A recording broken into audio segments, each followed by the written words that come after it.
When you look at Shane McClanahan, it really has been a different story pre-All-Star break and post-All-Star break. First half, Jake, 1.70 ERA. The guy started the All-Star game.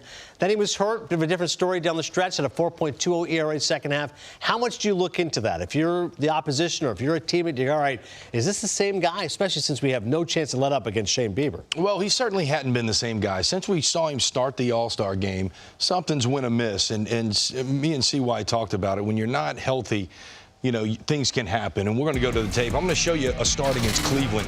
And this start, he wasn't terrible.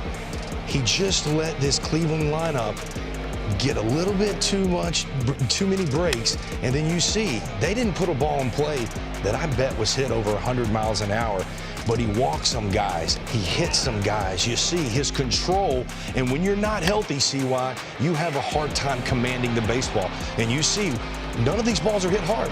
But now we're starting to score, and we're down 2-0 with a broken bat in here because we've hit a guy and we've walked a guy. And now you face Ramirez with 2 outs, and he puts a third run on the board. That was all the damage that they really did. Now here in the 5th inning, you see a single starts it, but that single was 0-2, not putting him away. But you see a 4-pitch walk and then another walk. In Cleveland, with that lineup that pitches to that plays to contact and taking and really stringing out at bats, gets him out. And you're going to see here, this is what happened. He was getting ready to start a game shortly after and couldn't start. And you see him here talking to his pitching coach and bullpen coach. Something's wrong with his shoulder, and he missed time.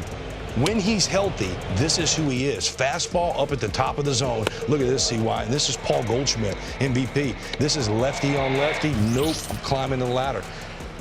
Breaking ball, just versus Ohtani, make you miss. Right-handers, got that. That's Correa for a strike. When it's two strikes, I can bury it. Got this pitch too. A little slider, throw it to lefties. I also throw it to righties with depth. That's Suarez again. And then again, last pitch, change up. Lefty on lefty, change up to Rizzo right here. Change up to Judge. This is Alexander Bogaerts. Change up, swing and miss. I just showed you 10 of the best players in the league. When Shane McClanahan is right, he has absolutely got 4 pitches that are swing and miss, and he's going to have to find some of that version of Shane McClanahan tomorrow in Cleveland if the Guardians are going to not do what they did to him just a few weeks ago. And of those numbers, see what perhaps most concerning, the K per 9, 12 to 7.6. In the playoffs, you've got to strike guys out. You got to put them away. Can't be pitching to contact. That to me seems worrisome. It's worrisome. And one thing I noticed about your video right there, all those guys where he was getting those punch outs, when he was going really well, those were all big power guys. I saw Rizzo in there. I saw Judge in there. I saw Santander in there. I saw guys that are trying to drive the ball. And when you have a power pitcher who can power through the top of the zone, power guys are normally the guys that you're going to be able to dominate because they're trying to reach back for too much. But that's why the Guardians could be a little bit of a headache for him.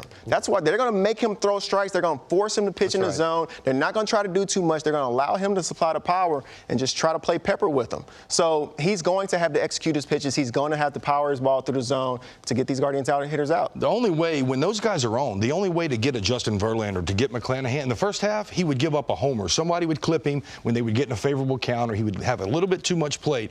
This Cleveland team, you saw the other day, they work you and they grind, like CY says. You cannot give them free passes and walks and hits by pitches. And it's going to be interesting to see. Power arm, power stuff versus a really scrappy lineup on both sides. Yeah, and that's part about Cleveland. They are scrappy. They might hit a ton of home runs, but they make contact. They make you work. They don't strike out much, so McClanahan could have his work cut out for him.